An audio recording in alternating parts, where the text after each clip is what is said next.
And we're back. Thank you so much for joining us, the listeners. This is the All Things Comedy Podcast. I'm your host, Stephen G. And we are in the SlapStik Studios live with comedian Silas. How you doing, Silas? What up, man? We got my man, Kenny Mock. What up? Kenny Mock. Hassan Hancock. How you doing, Hassan? I'm good. And my man, Caleb, all the way from Dayton, Ohio. What's good, everybody? How you doing? Doing wonderful, man. All right. We do things a bit different here. This is called All Things Comedy Slapstick because, All Things Comedy Podcast because that's what we do. We basically stay with all things comedy. We don't veer or venture into current events and things of that nature. We're really trying to really teach, give gems, show young comics, do's and don'ts.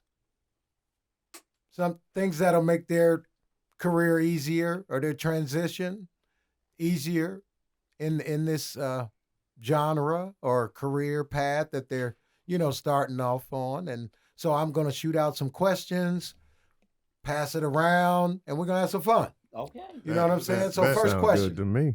First question. Silas, you can start out with this one. Comedy etiquette. As far as comedy etiquette is concerned, how should a young comic carry themselves off stage when a show is going on? They should be very quiet, first of all. Too much talking during the set can mess things up. They should pretty much fade off to the back until they're called back, until they're called up maybe at the end of the show. But I mean, that's what I would do. I would just fall back. Be quiet, pay attention. If it's a veteran up there killing it, watch them, take notes, learn from what they're doing. Yeah, but I mean that's how I move. Okay, Caleb, same question. No, absolutely. I think as a young comic, myself, about 2.5 years in the game and having me and my buddy All Jeff right. Fallon, shout outs. We have the longest comedy open mic in Dayton post-pandemic. We got an audience. It's like Fat Right. How Tuesdays about with that? perks at the dive bar in Dayton, East Dayton. So I always treat comedy like church, right? Even if most of the time it's people, newer cats, Right. trying new stuff, struggling. I have people all the time in your ear like, hey, Caleb, man. Like, hey, I appreciate after the show, hey, it's like my church, man. You know what I mean? Right, Like, right. so you want to carry yourself on any level of doing comedy as a professional, I would say, first and foremost. Okay, Hassan, same question. You gotta repeat that question again, brother. I heard too. Comedy etiquette. I talk too much. How should young comics act or while show's going on? I think Salah said it best. I mean, be quiet. Pay attention. Getting off stage, young comic. A lot of the times people go to outside green rooms, whatever the case may be. I would say have respect, more or less. Have respect Yeah. for the comic that's on stage. And a lot of times what happens is a young comic will do good. He'll come off. Now he's quiet before he goes up. Then he does good, comes off. Now he's running his mouth. I killed that. Now everybody listen to him. Tupac of comedy. Yeah, Tupac comedy. Right. Yeah, everybody listen to him, but now he's talking to everybody. Right. Right. Kenny Mock, same question. I mean, the advice of I know how I approach it. Even as when I was a young comic in the game, I would stay invisible. You try to stay invisible as much as possible, and you speak only a lot of times when you're like spoken to, because you're basically should be there just absorbing everything in the room. So try to be as present as much as possible. Right. If you know the manager, you speak to him, hey, give him your name, and then you sit back and you just enjoy the show, because a lot of times they'll invite you to the show just to watch it so you can actually learn if they know Yeah. you're serious about it. Right. Right. To soak it up. Yep. Right. I agree. Right. That's good stuff. Guys. Guys, why do you think some promoters ask comics to sell tickets? And we just talked about this. Yeah, Hassan, can you take I was that gonna one? go- I wanna Can you go take- first because on that. when I came up, I started doing stand-up in 1992. Okay. Okay, so it's been a very long time. I've never sold a ticket. Somebody's saying they can't hear too. Somebody just hit me up. I have never sold a ticket. Yeah. I guess to ensure that the show is a show. I mean, you don't want to have 4 or 5 comics on the docket. Nobody's interested in selling themselves, and then the show starts and it's just you and 5 other people maybe in the audience. So if you sell 5 tickets and I sell 5 tickets and everybody else sell 5 tickets, at least we'll have 25 to 35 people there at best. I'm hoping, right? Well, didn't promoters used to promote the shows themselves? Wasn't that what a promoter does? That is exactly what a promoter does. But that time is over with. I mean, people got to promote themselves. I mean, this is what the TikToks is for. This is what the Instagrams is for. That's the thinking. Now, is that accurate? No, I don't think so. I think the promoter should do their job. But that's my answer. These days and times, yeah, it's different. Caleb, same question. I understand you got to have, marketability or be able to bring a crowd or an audience or what. But my number one focus should be me doing well as a comic. There you go. And doing the time you asked me to do in the parameters. Like ding, ding, ding, ding, if ding. I'm building, if I'm like, oh, I'm running, I'm hosting, and me and my buddy, we run this show, blah, blah, blah, then we're accountable. But if you come to me, I had a situation recently like this over some, I don't even want to get into it, but essentially the booker, man, he expected like pushing ticket sales. And then he brought up how if this show doesn't do well, he'll be in financial ruin. They started bringing up his medical problems. And then by the end of the show, I was just like, I'm just going to do it for free, man. I got cancer, man. Roll it out. These tickets, I got and then cancer. a few months later, other comics are having trouble with this booker. And essentially, it's like, oh, I paid everybody. I treat everybody good. Like, no, you didn't, sir. No, you set don't. everyone up for not success. Kenny Mock, what do you think? Why do you promoters ask comics to sell tickets? Yes. If I can just be honest with y'all, I think it's lazy. I be honestly. It's lazy. You want somebody to do your work. Yeah, Right. I really think it's lazy. That's Like fair. I'm piggybacking off what Caleb said. We as comedians, we tell jokes. We go on stage, we write the jokes. That's what we're there to actually do. Promote, you promote. That's what your title says. So I'm gonna stick with the title as comedian, and you're gonna stick with the title as a promoter. Promote the show, and I'll show up. Oh, that's good stuff. Hey, real That's quick. how it should be. Go ahead. Go ahead. So what happens, like, let's say D. Ray Davis is going to be in town, and he technically doesn't have to promote like that or sell tickets, but he'll hop on Facebook or Instagram and say, hey, y'all, come check me out. I'm going to be at the Columbus Funny Bone this day. Tickets go on sale. Yeah. That's you promoting your Yeah, product. you though. promote, different. that's all that is. Right. I mean, that's all that is. You should do that. You should. Yeah. Okay. So what But when a differentiates? promoter asking you like, okay, Hassan, I want you on the show. Yeah. How many tickets do you need? And that's just how I go, too. That's just how I go. How many tickets do you need, That's, bro? that's exactly how I 30, go. 40, 50 of them? I'm going to slide you this 20 piece right there. Okay, you got me. Go ahead. Next person. Are we selling chocolate here? I mean, what are we doing? It's like, Oh, they'll sell it What on are we you. doing?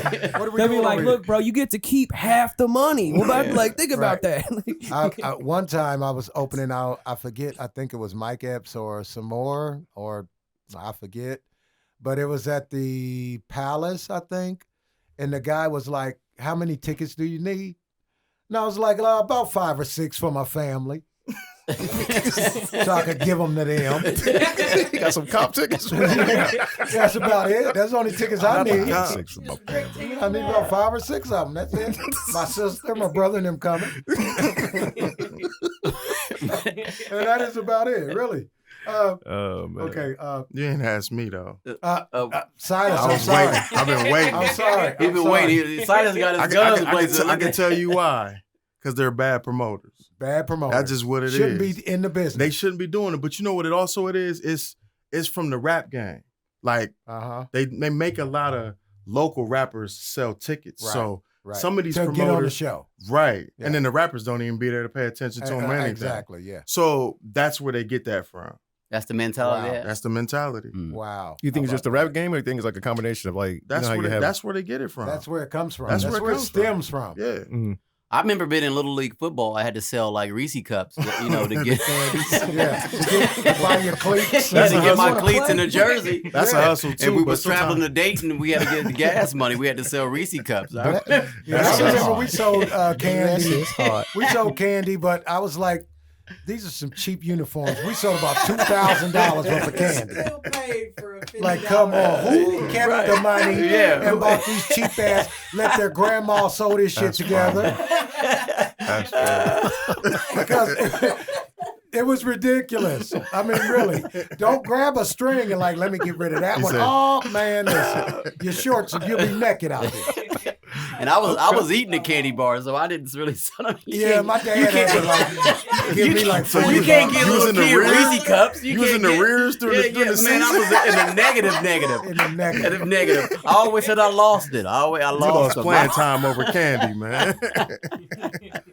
Wow. That's funny. Hassan, Yes, sir. who or what made you want to do stand-up?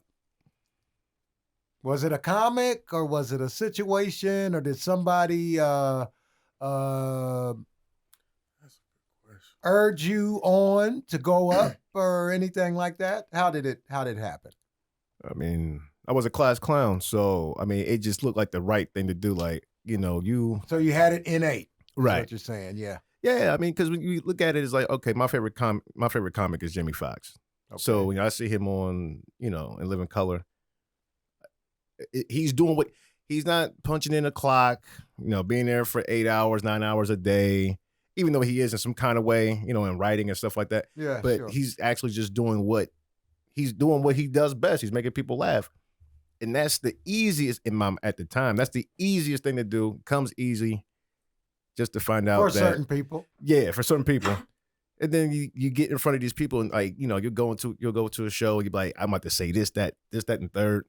And then you see the audience and it's like AARP people and all that. It's like, they're not going to get this shit. I mean, I got to flip this Never script. thought crickets could be so loud. Absolutely. I never thought crickets could be so loud. But that's how I got into it, man. It was innate. Kenny, how'd you start? What or who? Oh, I went to Professor Collins. Was my creative writing teacher in college, and he was actually a comedian. And he wrote. I was writing a story about how my dad was illiterate growing up, and he was still reading us bedtime stories, and he would never read the words. He would look at the pictures. And It's true because I know your dad. Yeah. No, I really do. I really do. Yeah. And he was. And it was the Three Little Pigs, and then the Three Little Pigs was actually they wasn't trying to get eaten by the wolf because the wolf was their landlord, and that was the stuff that I wrote down. Wow. And he said, yeah, It's you a need, joke. Like, you should do stand-up. yeah, he said you should be doing stand up. So he goaded you on. And he goaded knew you somebody. on. He knew somebody at the Funny Bone, and they were having a contest. He said, "Get in the contest," and he threw me in the contest. Oh, that's great. Yeah. That's great. That's great. How about you, Silas? What or who made you want to do stand-up? I think at first I would just be silly at my job. And a lot of people were like, yo, you kind of funny. And I was doing other people's jokes, not even knowing. And then I would throw in my stuff and it was working too. And I'm like, Yeah. maybe I got something here. Like not knowing about the jokes. Hey, still and Silas, all go that. back to the other people's jokes thing you was doing. I I was admit, doing other I people's admit jokes. before I got on stage. Now, I ain't gonna talk about the people that's still doing stuff like that. Yeah. We ain't gonna Bring get it into over that. Yeah. We ain't gonna get into that. Yeah, let's not. That's Nah, funny. That's but- Pandora's box right there. Right, And but then you threw the kinda in the front. You're kind of funny. yeah. But then I'm gonna say this. In a non-laughable way. Hilarious. Go ahead, Si. Nah, yo. So y'all crazy. So then I went to the I think I went to the Funny Bone competition and Jason Banks was there. And I had seen All him right, open shout up out for to somebody. Jason. Yeah. Right. Jason Banks. Right, it's a little plug giving Jason some peas, but Yeah, it's not shameless. It's okay. But he was like, "You want to go up?" I was like, "Nah, I'm just watching. I'm just trying to see what's up." And after I seen some of them comedians struggling in the contest, I said, "Yeah, I can do this, man. I can Right. get up there and do it." Hassan, you was I'm just playing. You. I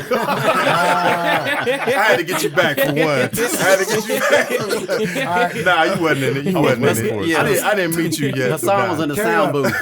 Caleb, same question. Who or what No, got you absolutely. started or made you want to do it? Absolutely. I think for myself, man, even as a kid, I remember just certain moments where I was like really funny, just in just growing up in my neighborhood in West Dayton and things like that. But really, what really was like a pivotal moment in my comedy career and really in my life is it was in March. I want to say late February, March of 2020. And it was like right before the pandemic. And me and my mom, we was chilling, smoking a bowl. Okay. And she was like, Bubba, you know, Shout you out have to mom in the bowl. and shout out to mom and the ball. And she's like, Bubba, you know, you have a good job, you're a good dad, your relationship at the time, but you never did like what you love. You never did comedy, even tried. And I was like, I know, Mom, but I got all these things. She's like, fuck all that. You need to do it. And what's crazy, and not to get all like hallmark, like dun, dun, dun, my mom literally like 10 days later like passed away like abruptly. It was so crazy. And then that summer, me and my buddy Jeff Allen, we was on some white people shit. We did some shrooms.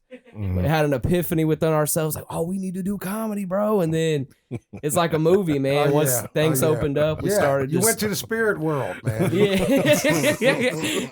My mom and shrooms, and here I am. You know what I mean? No doubt about it, man. That's The a Princess beautiful and the story. Frog, the Shadow That's a Man. beautiful story, man. You should tell that at church. Like, Pastor, I got a testimony. Never gonna exactly. believe You this. should tell that at church. We got another way to meet Jesus. They'd be amazed. They would. They would. Get the Kenny, do you think comics should, while they're on stage doing their bits, do you think comics should laugh at their own material? Yeah, I mean, I don't see nothing wrong with it. If it's funny, sometimes you might make yourself laugh. I mean, and I think if the audience, if they see you laughing, they're gonna join in that same energy. I think you're just being present. I think if you're generally laughing at a joke, I think it's going to incite the audience also. So Okay, yeah, say something off the cuff. Yeah. I can see you comic laughing off of that. Silas, same question. I think it depends on what kind of comedian you are. Some comedians, they're in a character, Right, so they're not breaking that character. there you go. And then some laugh at themselves. You laugh at the audience reaction. But yeah, I think it just depends on the type of comedian you are. Okay, Caleb, same question. You think they should be cracking up while they're, you know? I'm gonna say Like, this. I'm hysterical. No. Look at me. That cracked me up. That's a fine line though between No, I would definitely. You can't have a too long of a laugh at yourself, no matter what. A laugh when you're bombing is, to me, is terrible, because then you see a lot of that, like, ha ha, like you didn't laugh, you didn't get it. Y'all don't like that? Yeah, you better change think- that into a cough. Maybe one or two. I'm so sorry. My mouth was dry. I'm so sorry. But no, I would say, maybe if a joke, like, I know sometimes, you know, like a Carmichael's Pub, the open mic. Right. Well, I'm a new comic. We're always trying to keep it fresh, trying stuff, and not Sure. everything. Like, I got some talent, but not everything I come up with was very good. You know what I mean? In the Right. game, I know where I'm at. So sometimes I'll kind of be like, ha, yeah, right? Like, you kind of can maybe smile or a little like acknowledgement, like, I know, right? And then you just keep proceeding. But if every joke you're having to give yourself a laugh to like think it went well, like, haha, that didn't bomb, keep going, then Right. that's a bad habit, I think, on stage. Wow, that's good stuff. Could that be- Hassan. oh. Hassan. Oh, go ahead, Silas. I was just you gonna got say, something? could that be a nervous thing though? Hey, I've seen a lot of comics do it. Right, that's what I'm saying. Like they're laughing out of the nervousness Yeah. because something might not be working, so they're Mhm, laughing. mhm. Yeah. And they're really laughing. I can't wait to get off stage. That's what they're, you know, "Oh, I can't wait to leave this. That's what the audience is saying Yeah, too, though. yeah. Yeah. Well, you know, a black audience will boo you off. White audience will clap you off. Yeah. They'll clap real loud Yeah. and say, yeah, I'm gear leave here. I say, all right. Get your ass off the stage. You know, they'll clap so hard and fast. Yeah, nah, man. To your question though, yeah, I think it's okay to laugh. I mean, they got to do something. I mean, laughter could be a timing piece. For some people, A they little actually filler. a little filler in between. It just depends, but I think it's appropriate. Now, like you said earlier, that hysterical laugh shit, I probably wouldn't. Actually, truth be told, I actually did it before, and I forgot the joke. So it was like, well, fuck it. I mean, you know, I'm out of here, guys, and it's my time, you know. But I think you can laugh. Well, Steve, can a laugh be written in? Because I've seen like some people, they'll Yeah. have it. They wrote the laugh in, and they laugh at the same spot every time. What do they do? Yeah. A lot of people will write it in, Oh, you know. And almost like, and you know, the reason they do that, they try to make it seem like improv, knowing they wrote it down. But they're like that, so. Like, boy, I just thought of that just on the spot. No, you didn't. No, you didn't. I said that last week and the week before last. Wasn't spontaneous at all. It wasn't. No, you didn't. No, you didn't. No, you didn't. Like the doctor on my 600-pound life. He said, "No, you didn't. No, you didn't." Like, I did everything you told me. You told me to drink water. And no, you didn't. No, you didn't. Oh my God, I love that guy. He's raw. In them, He's raw. though, man. He's the rawest guy on television. I love him. I'm saying, you're going to die. Right. You're going to die by 2027. Yeah, he does. I say did that, everything you told me. Like you did. You had pizza. You had cupcakes.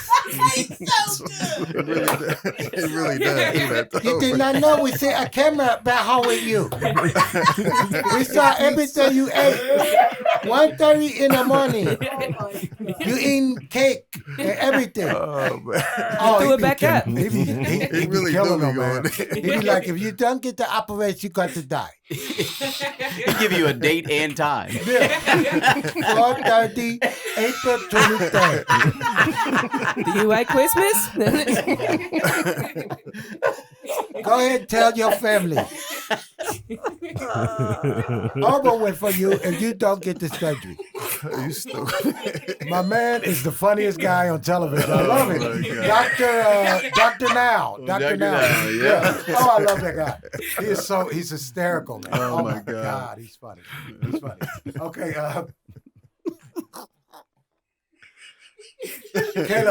Caleb, I'll let you take this. I'll let you start out with this one. Should a comic confront an audience member who's not laughing? Why or why not? That is a great question. I would say no. And that doesn't, let me say I have definitely made that mistake, especially the first few months early on where you start like, I ain't getting nothing out of my cup. You start wanting to roast or joke on them. And Right. sometimes they kind of come around. Most of the time they're just like, all right, well now I'm really not gonna laugh. Now I'm really against you. Yeah. So You thought I was against you before. Yeah. So I would say in those situations, maybe try to punch up and knowing how to punch up. And sometimes it ain't gonna work. You know what I mean? Sometimes when you riff or you go off the cuff, it ain't. But like I know what you're probably thinking, man. You're like, man, get Cartman's ass off the stage right now. Or you try to play on yourself to get them to maybe relate or lament to what you're, you know what I mean? Like, okay, you know what I mean? Get them on your side. Yeah, or just trying to get a route to get to them. But personally, attacking or being mean, you're never gonna get them. And I've had to learn that the hard way for sure. Right. Same question, Silas. No, because you're inviting the heckler. Like and then what if he's funnier than you? Right. You know, you trying to riff on him. I've seen that happen. I've seen that happen too. That's funny. And they was going back and forth, and the comedian wasn't getting no laughs, but the heckler was just killing it. And I was hosting, and they was like, "You gonna do something?" I was like, "Nah, man, let that dude catch that L, man. Right. Let him catch it." But yeah, no, I would say no on that. Kenny. Yes. If you have confidence and you're a seasoned vet, I believe that if somebody's not having a good time, you can address them and you can actually make them part of your show because you know you're confident in your jokes and they're funny. Even if they are not having a good time, you can use them and look over and like, hey, was that good enough? Even if they don't laugh, the rest of the audience is like, yo. And looking for approval, asking their approval. Yep, asking for their approval. The dude is not having a good time. Now, he still looks the same way. Say, that's what I thought. And then the audience will bust out laughing again. So you just keep, depending on how confident you are. I agree with that. I agree with that. That's good stuff. Hassan. He took the words out of my mouth. I was going to say the same thing. If you can do it, then by all means do it. I mean, because it's you're not going to make everybody happy. There's just, and some people. That's just it. Some people are just going to be there. They're going to be there so they can make it a hard time for you. I'm going to go here so I can not laugh. Right. So a lot of people come to comedy clubs not to laugh. Right. Mm-hmm. Go ahead, Caleb. Are you good? I think y'all ever have this. I'm sure y'all have this, of course.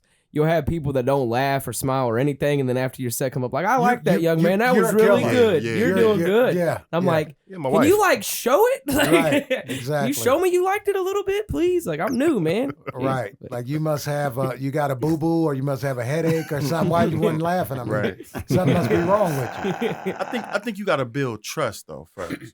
Like especially with black rooms, they gotta trust you first to laugh. Well, they gotta know that you're funny. Right. You gotta prove it to them. That's what I'm saying. So when you finally prove it, then you can kind of mess with somebody a little bit. They'll allow it more. Right. Yeah. But I feel like if you come out the gate and you bombing, and then you're doing that, then yeah, it's awkward. Then. So I think it just depends on, like you said, the if you're confident enough you're with it. Because confident. I mean, I had it like when I was performing in Virginia, but the guys, at the end of the show, I found out he was deaf in the ear that he couldn't hear me from. Right. And so his wife was whispering in a good ear, like telling him like part of the jokes, and then he still would be sitting there, and he said he had a great time, but it was just a different thing. So I was like, all right, well, he only heard half the show. Well, if I'm out of town, I'm not gonna mess with the audience at all. Mhm. If I'm out of town, if I'm on the road, Mm-hmm. no, I'm not gonna. If I'm in my city or something, then yeah, Oh, because okay. I got a lot of help behind me.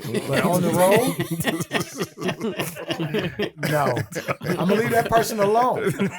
My auntie No. As here, long as I'm pleasing the 99 other people or 99%, let one the go. rest of the crowd, I'm gonna leave that one person And alone. let I don't know them what go. he's going through. Right. You know, I don't know. Right. They might have just drug him with him, you know, because he's going through something and he's not.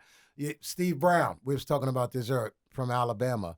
He's the guy's in the audience. He's not laughing. Steve started riffing on him. Guy rushes the stage, grabs the mic stand, swings it. They start fighting.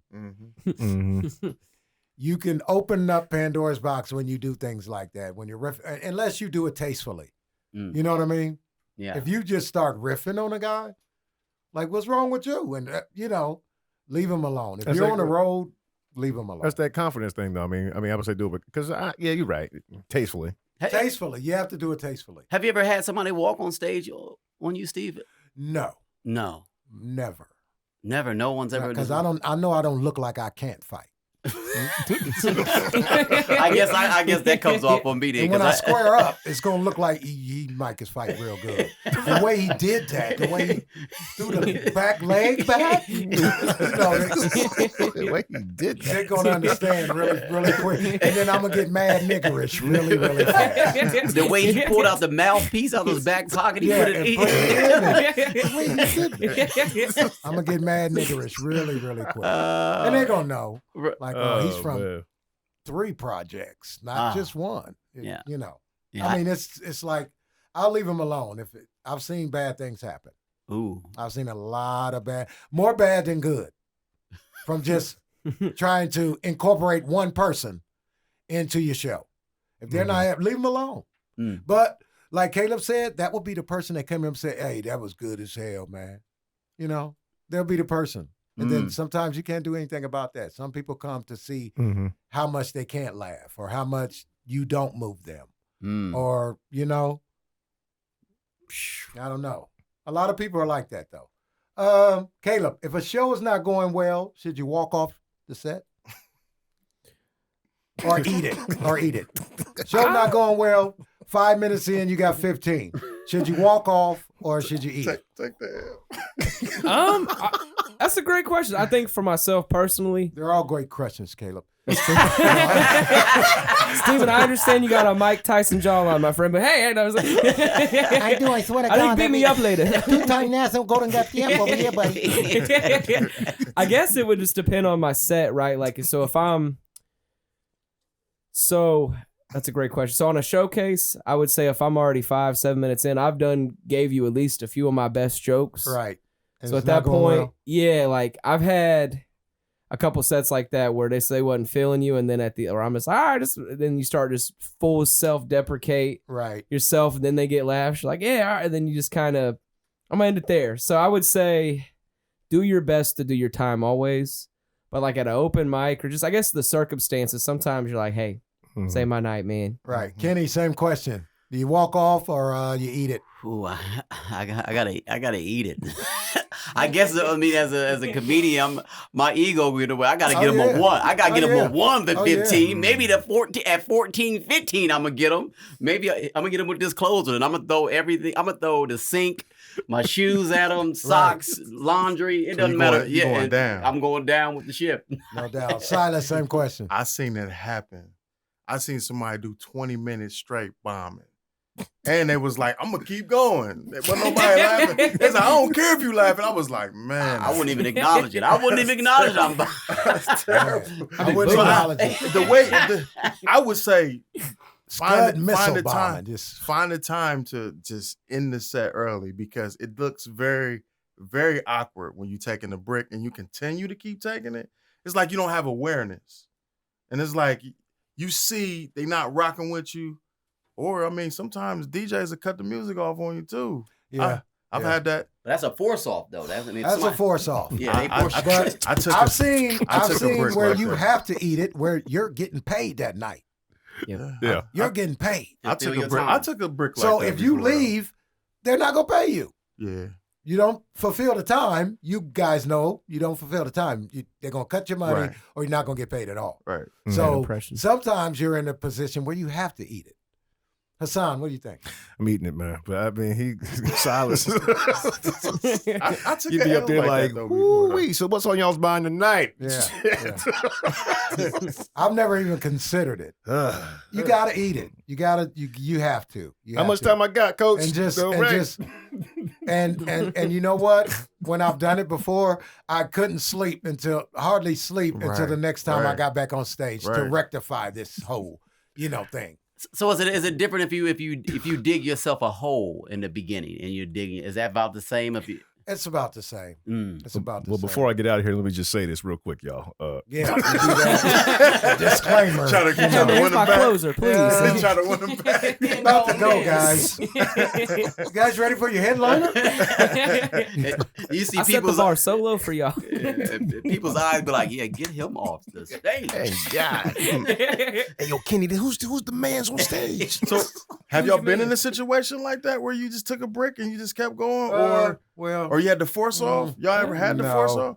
No. Man, But I remember at the Funny Mine was- Bone, they used to have the urban night, and they would say that if you didn't like them, then shake your keys. Yeah. And I've seen people getting shooken off just by walking on stage. with the keys, like ching, Yeah. ching, ching, ching. They're hitting the table with the keys. Yeah. I've taken a serious brick like that where I got booed and the DJ cut the music on. Wow. And I was like, "What you doing?" He was like, "Man, you ain't getting Did no you back, at least man. dance It's to a the wrap." music? You ain't dance? Man, it was just, it was bad. It was He was bad. too sad to dance, It was man. bad. It was bad. But Worm off stage. I'm gonna say, Kick the worm off crowd.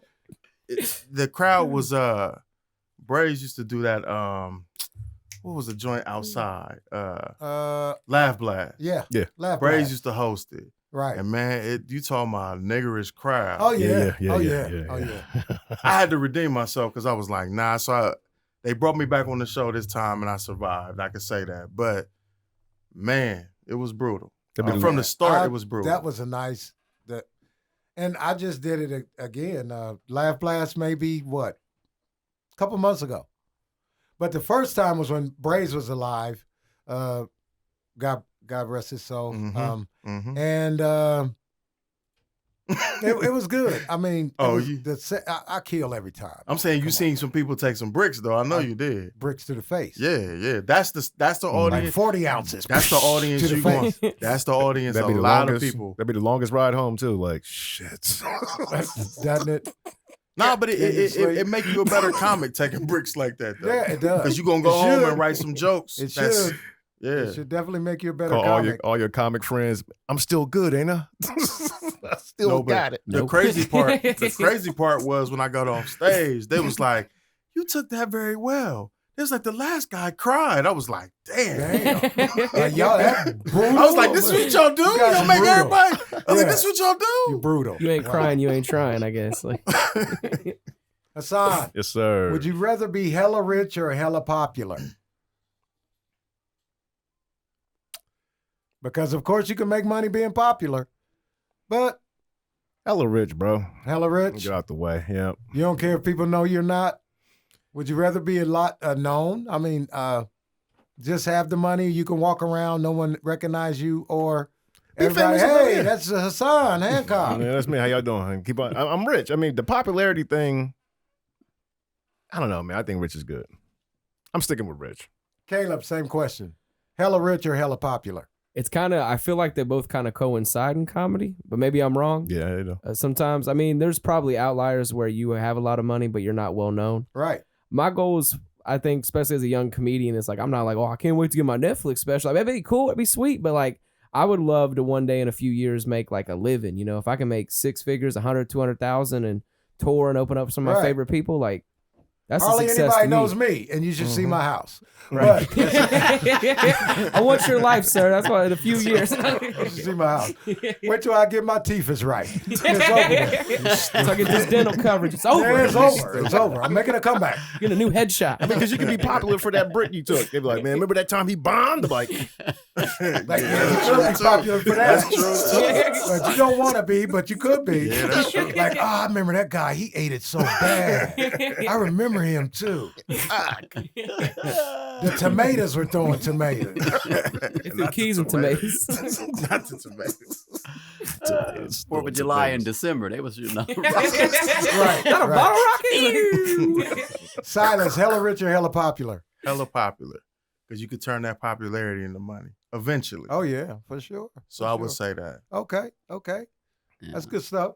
Kenny, same question. Yeah, I'll say hella popular because I think even being popularity, you'll get a lot of opportunities to actually turn it into cash. I mean, the money part, yeah, it's going to come. Popularity, if you're responsible enough, I think the money is going to follow behind. Oh, yeah. People know you, the money's coming behind that. Yeah. Because that's going to I put agree. the asses in the seats. That's going to do everything for you. Yeah. Your phone's going to be ringing off the hook. Why? Because people know you. Yeah. Mhm. They know Right. you. Yeah, and you just got money. No one knows you. They're going to be like, no one, how could he see, how can I put him in a movie and people come see him? No one knows. I could be an extra. Who knows? I mean, The song talking about with all the money, he gonna be like coming to America. I'm so happy to be here. That's Thank you. I agree with Caleb though. He said they kind of coincide. Then they do. Right. To be popular and have hella money. Yeah, sometimes. I'm going. What you explain. saying, man? They do coincide sometimes, most of the time. Most of the time. I'll say most of the time. Silas, should comics take notes on stage? On stage? What you doing? On man? stage with them. Oh. I thought you was talking about like somebody. No. Kinko's, the Carrying Kinko's copy your of notebook on stage and reading your jokes off or whatever, or glancing at your notes. I don't think it comes off as authentic when you do that. When you come up there with the notes, it looks more amateurish when you do that. Yeah, 'Cause I even feel for like- amateur. Right. I feel like you should be able to have what you're gonna say in mind already in your head. And you should be able to be flexible enough to where you can improv too. But if you're just reading off of a notepad, you're doing poetry, like I don't. Right. Nah, I Kind of just- loses its zeal. Right. Right? Yeah. Yeah. The audience loses respect for you soon they see the notes. Kenny, notes on stage. I'm saying, me personally, no. But I don't know how Deion Cole gets away with it. I guess if that's just part of his act. Well, that's a part of his act. He writes that in. He Yeah, wrote that in. Yeah. But You know. then the other thing, I've seen comedians do it, and they have like a brain injury or something, so they can't remember all their jokes, so they take them up there. So, I mean, there's reasons why, but me, no. No. Well, they're lying about the brain injury. They just can't commit shit to memory. That's all that is. Can't commit it to memory. There's a lot of comics I've seen in my 30 years that were funny, but had to quit because they couldn't commit shit to memory. They couldn't remember it. They just couldn't. Hassan. I'm gonna say when I first started, no, I would definitely not bring nothing on stage. I still don't, but I kind of respect it if you're trying to work on something. Like an open mic night and you got notes. Yeah. I mean, not to be reading like, yo, so hold on, not like that. Yeah. But some guys, they'll come on there, take their notebook, put it on the chair and on a stool or whatever, and get out I've of there. seen professional people do it. Yeah, But they have it on a napkin napkin, and they'll have their drink yeah. and they'll sit the drink down, and every time they go for the drink, they're looking at the, boom, and they done peeked the next joke. So I've worked with Ray Damn Straight, and he did that. So, and Ray's funny as hell. He just wanted them to know, to get all. He's like, nah, you guys are getting all of these tonight. So I guess if you playing it off, that's cool. Like if you're not blatantly like this. yeah. So what do you think about it, Steve? What do you I would never, even on open mic, I would never. I would just let my brain, sometimes I go to open mic and not even do material, just see where it takes me. Just start talking. I got a comedic mind. I've been doing comedy a long time. I'll just see if I can just crack you guys up, just coming out off the top. Oh, that's a good, yeah. Just off the top. It's open mic. So what if you don't like me? You know what I mean? So I'll just go out there and just wing it. I agree with that. I'll just wing it. I'm gonna try that. Mm-hmm. It's good. It's good to do that sometimes.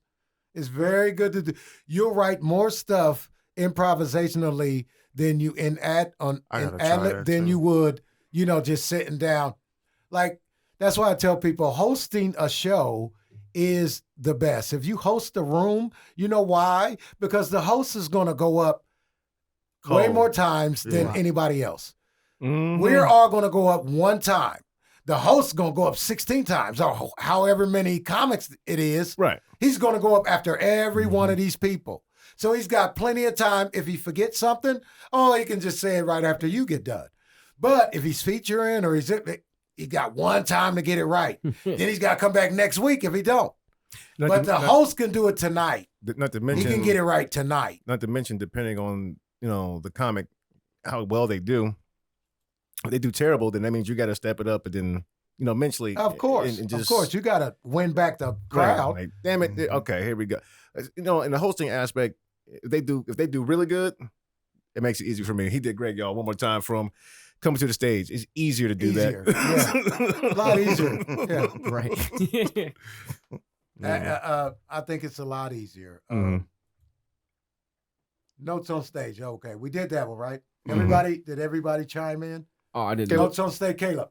All right, Notes on stage. So I'm a newer cat. So I would say for myself, I was bad about, especially when it comes to newer stuff. Like I'll have it written out and just rehearsing it, because I know once I go up, like my natural comedy skills, improv, that's my strong suits at comedy, right? They'll kick in. But my weaknesses, and I'm just being honest, is like my joke writing, things like that, building new material, things like that. So I hate people that bring their phone or look directly at the pad. That's ridiculous, but I'll find myself now, I'll try not to bring the notes, but I'll be looking at them like 10, 20 minutes before, like, okay, right. This, just to kind of make sure I'm, in line. That's just me personally. But as far as like a show, like if I'm hosting at the club or something like that, then no. I may have a personal little card thing. I'm trying to break the habit, but of like a list order of jokes, like I want to do this and this. But as far as on stage, no, there's right. I don't do that. I've never done it, ever. You're gonna lose respect. I mean, even in open mic, they're gonna be like, "Oh, you got his notes. You didn't practice at all, huh?" No, I didn't. I do it naturally. I would say I get away with at Carmichael's. Our regulars, they already love us. They know they're keeping it fresh. So I think I get like a pass. But I try not to do that at other places or anywhere. That's the place where I feel like it's my dojo. But I know it's a bad habit for sure, long term. Right. Okay, sure. Caleb, keep it going with this one. When watching other comics, what should a young comic be studying? I would say timing, delivery, approach. I would say it's good to study the full show. Like how'd the show go leading up to this point? Are they, is there a hole dug? Is the momentum like fire where they're, Good I've stuff. seen it all. I did a show, I got to host for Kevin Bartini, and Neff was the feature, and we did really well where like at first I seen him kind of like have to settle in, like, oh shit, okay. Mm-hmm. And then you seen after 2-3 minutes, then kick in. Yes. Yeah. So it's kind of cool to see so many different headliners and how they operate. But I guess just seeing how they stick to their style, because you see so many comics, comics are like of all shapes, sizes, colors, creeds. So everybody has a different style and no styles to the same. So kind of learning from everyone, even if that person doesn't fit how you do comedy, learning from them, like, oh, okay, I see how they do. That's kind of like the whole, you want to study everyone. You want to watch everyone, even people you don't necessarily like or, appreciate. You're like, oh, okay, just because you can learn from them. Right, good stuff, good stuff. Hassan, same question. I think Caleb hit out the park, actually. He did. You could add something. Yeah, I mean, he did. That was a great answer. sir. I mean, I'm sitting here like, man, he covered all bases. He slid in home. I mean, damn, he did. He brought it home. I don't know. The watching other comics. I mean, I check for timing. That's really where I'm at. I mean, because like I look at Mike Epps.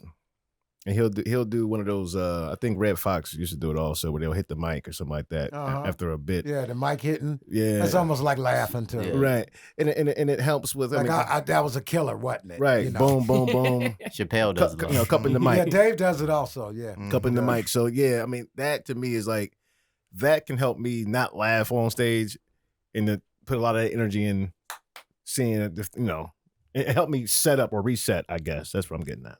So yeah, that's my piece. Kenny, same question. I think a newer comic should basically visualize itself on stage and actually study the audience, because a lot of times we don't read the room, and then if you have enough material, then you can basically change the whole dynamic of the room because of you read it and like, oh, is there more white people, black people, women, men? And then you're basically watching the comedian on stage, and then you adjust like you were on stage the same way. That's a good one. Yeah. Thank you, Kenny. That's game right there. As a young comic, I was just like, that's game. Silence, same question. I like to watch stage presence too. How you command the stage. What kind of comedian you are, as far as if you just stand in one spot, or if you got a lot of energy, you move around. So I like to watch that too. Right. But I definitely agree with what Kenny is saying. That's a gem right there, watching the audience. Because they're gonna dictate, kind of what you need to do if you need to pivot. Like if you got some jokes that they might not understand this, you can make a pivot and things like that. So that's a gem right there. No doubt. Okay, I'll let you start with this one, Kenny. What are some reasons comics become jealous of other comics?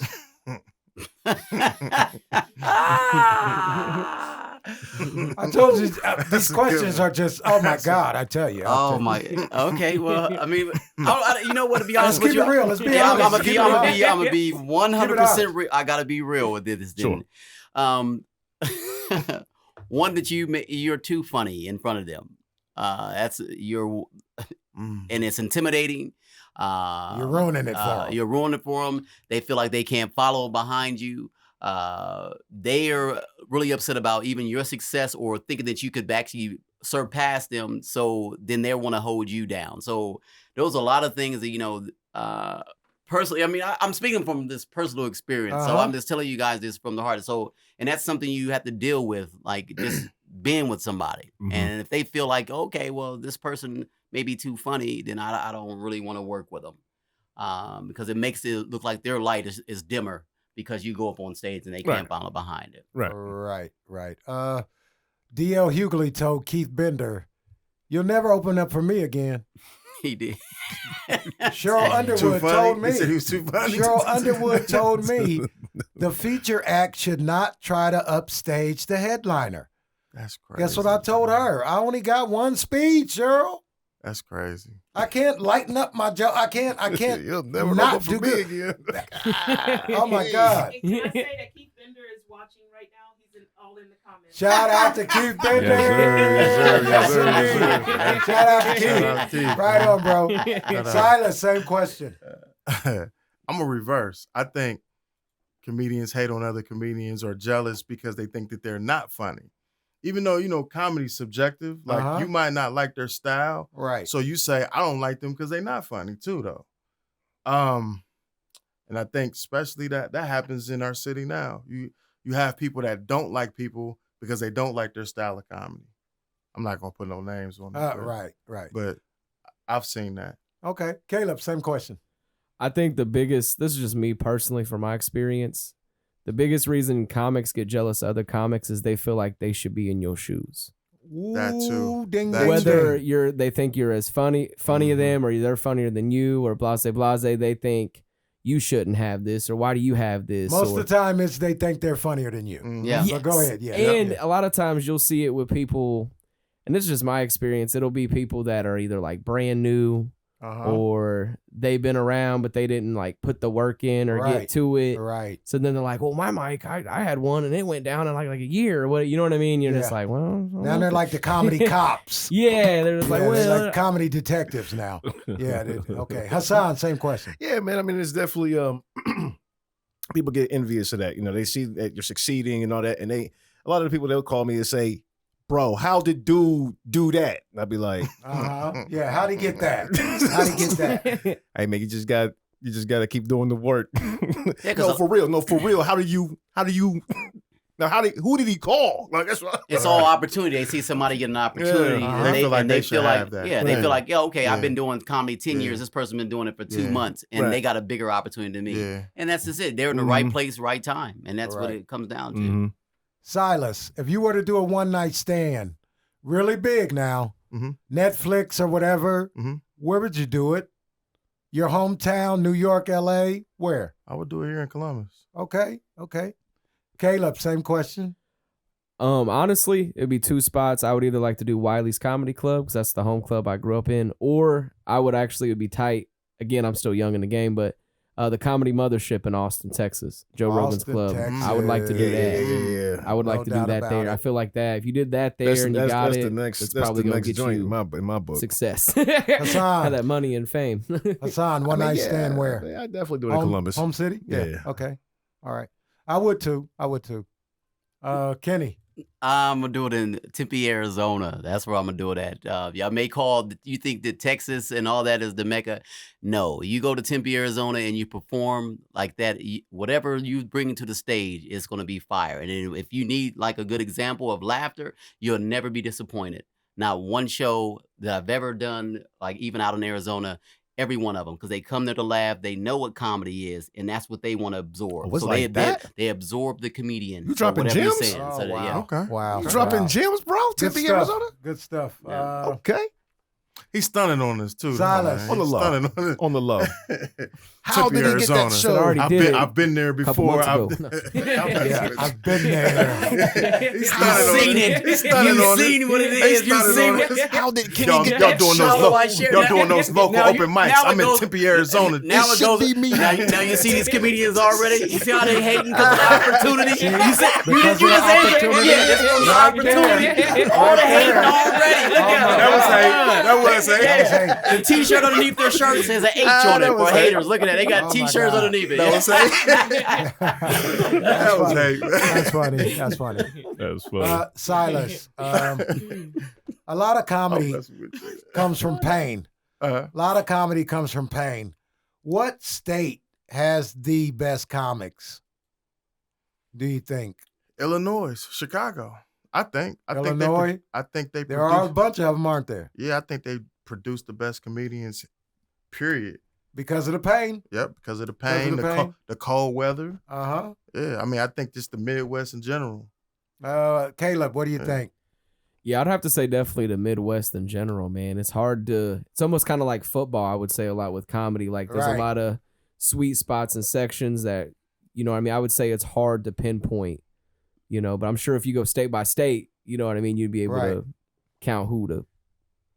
I'm Yeah. going to say Ohio just Ohio. because I'm sure, but you know what I mean? Home Okay. teaming. Homer. Okay. Caleb, Hassan, I'm sorry. Sticking with Ohio too, man. I mean, a lot of good talent that came out of the state of Ohio. So, I mean, you guys, for one, Well, thank you so much. Yeah, I mean, Appreciate you. I think so. I mean, I Cat only Williams know over there. everybody. I only know everything. Absolutely. Serious. I mean, but there's a lot of talent in Ohio, man. I mean, it's a big hub for comedy. It's not on the big scale, but I think a lot of talent does come through here and goes out and pushes. I mean, you know what it is. Ohio against the world, y'all. Who's next? Kenny, go ahead, Caleb. Go real ahead, jump quick. in. Hey, I gotta shout this out, man. I seen Yeah. recently a comedy competition that my guy Kenny Mock won. He was first place. Second place is a dude from Indiana, Tyson Cox. So that right there, you know, World Midwest. Series of Comedy, Midwest, boom, 1 and Midwest. 2 Yeah, right yeah. there. So, Kenny, go Congratulations, ahead. by the way. I'm gonna say Ohio, man. Midwest has it, and second place would be the South, down South. So yeah. Mhm. What about you, Steve? I would say Illinois. I Illinois. got a lot of funny man. friends Richard from Pryor. Yeah. Chicago. I mean, Yeah. a lot Yeah. of them. Deion Cole, It's a ton of Corey them. Holcomb, Corey and I mean, D-Ray I know Davis. people that you Cheryl Underwood. Diane Corder and T-Ray or Oh. D-Ray. D-Ray, D-Ray is yeah. from D-Ray, Chicago. Tony Schofield. Bernie was Mac. hysterical. Yep, Bernie Mac. Bernie yeah. Mac. I mean, the list goes up. It's ridiculous. Rodney Perry. Yeah, Rodney it's- Perry. It's ridiculous. yeah. Wow. Okay. It's some It's- beast. it's- It's some it's beast. some beast. Some beast out of that area, man. It's some beast in that. Oh man. I mean, I haven't even scratched the surface. There's so many guys I can name right now Wow. from Mhm. Chicago, just Chicago. Mm-hmm. It's crazy. Okay, let's move on.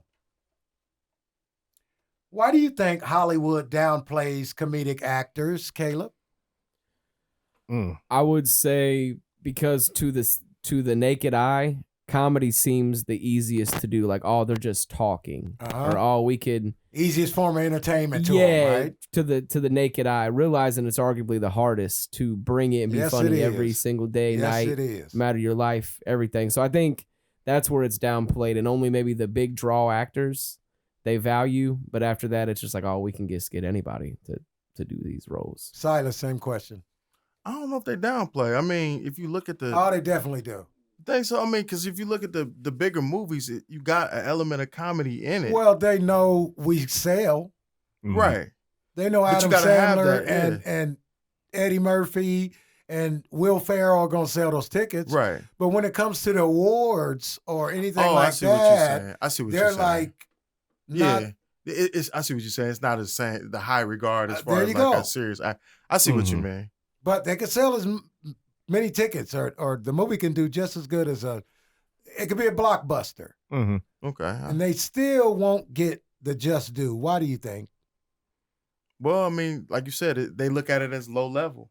And it's just as hard as being serious in those serious roles. So, I mean, I agree with what you're saying on that. I mean, yeah, it's just low level. They look at it as low level. Like you said, anybody can fill in. Like Eddie Murphy's done great a couple of times, and he deserves some awards. Yeah, you know what I mean? Definitely. And they didn't give them to him. Like, come on, get out of here. Kenny Mock, same question. I just think they think the comedians are saturated. I think they think comedy really is easy. They think, like Caleb said, I think they think it's really easy. And they think just because they're actors, yeah, they're there. But comedy is actually, it's really, you really have a natural ability. Some people are very naturally just funny. But actors, yeah, they got to go to school and actually pertain that. But it's some people are just naturally, like Steve, he's naturally funny. You have a conversation. Some actors, they have to go to school to basically actually obtain some type of emotion and how to basically be on set. Exactly. It's so true. When you have to learn social skills, it's a hard thing. It's a hard thing. Yeah. Right. No doubt about it. No doubt about it. Hassan. I don't know. I mean, I feel like, comedic actors, comedians that turn actors, they can be replaced easily. So that's what they think anyway. That's what they think. So it's like you mentioned Will Ferrell. He's a comedy mainstay. Oh yeah. So they'll keep him.